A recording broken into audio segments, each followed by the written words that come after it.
Бәлкім сіз өз қаңқаңызды жай каркас ретінде қабылдайсыз, бірақ сіздің сүйектеріңіз адам пішінін жасағаннан әлде қайда көп істерді атқарады. Сіздің сүйектеріңіз қан жасушаларын өңдейді, әрі сіздің ішкі жүйеңізді реттейді. Олар сіздің миыңызды, жүрек пен өкпеңізді қорғайды.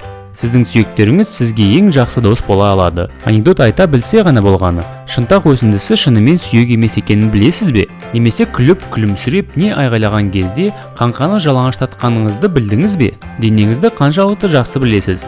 Ол әр 10 жыл сайын жаңарып тұратынын білдіңіз бе? Қаңқаңыздың арқасында сіз дем алу, тұру, көтеру, жүгіру сияқты әрекеттерді жасай аласыз. Сонымен қатар футбол жарысы мен ауруды көтере аласыз. Дененің ішкі құрылымын қамтамасыз етуімен қатар, сіздің қаңқаңыз өмір сүру үшін маңызды функцияларды атқарады. Қызыл және ақ қан жасушалары сүйек кемінде өндіріледі.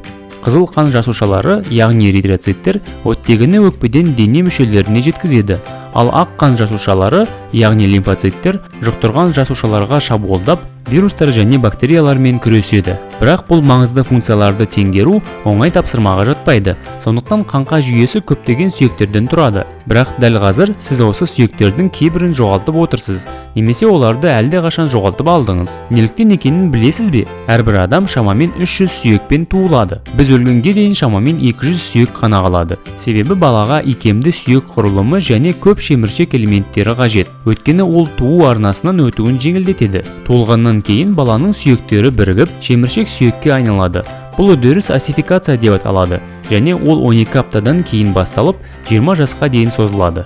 Алайда сүйекті қайта қалпына келтіру бұл ғұмырлық үдеріс. Шын мәнінде адам ағзасы жаңаланып тұрады. Кальцийді сақтап және онымен денемізді қамту үшін, сондай-ақ денемізді күшті әрі икемді жасау үшін сүйектеріміз регенерацияланып тұрады. Барлық сүйекті регенерациялайтын жасушалар үшін шамамен 10 жыл қажет. Сондықтан біз әрбір 10 жыл сайын жаңа денеге ие боламыз. Олай болса, мен бірнеше апгрейд сұрар едім. Сіз қуанар алдында сіздің тістеріңіз қайта қалпына келмейтін қаңқаңыздың жалғыз бөлігі екенін білуіңіз керек. Сондықтан тіс дәрігеріңізді тыңдағаныңыз және күніне 2 рет тіс ысқаныңыз жөн. Қанша тіс бар екенін есептей білу оңай, бірақ қолыңызда қанша сүйек бар екенін болжай аласыз ба? Егер қолыңыздағы сүйек санын санасақ, саны 27 сүйекке жетеді. Сонымен қатар адамның әр аяқ басында 26 сүйек бар. Яғни аяқ пен қолдағы сүйек саны барлық сүйек санының жартысынан артығын құрайды. Бұл фактілер ойға симайды, бірақ сіз құлақтарыңызға сенгеніңіз жөн, өйткені сүйектеріңіз есту қабілетін қамтамасыз етеді.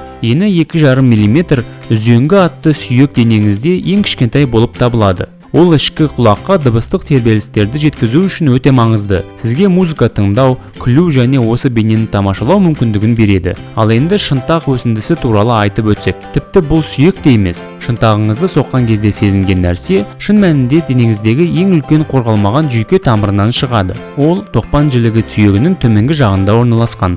Көрдіңіз бе, қаңқа әрқашан қорқынышты бола бермейді. Ол аталған барлық маңызды жұмыстар атқарып, біздің тінімізді кальциймен қамтамасыз етеді. Дегенмен сіз де рөл атқара аласыз. Жақсы тамақтанып, көп жаттығулар жасаңыз. Ал үзіліс қажет болғанда, отырып топ арнасында қызықты фактілерді біле жүріңіз. Айтпақшы, сіздің тіліңіздің түбінде V тәрізді тіласты сүйегі бар. Ол адам денесіндегі басқа сүйектермен байланысы жоқ жалғыз сүйек. Өте қызық, солай ма?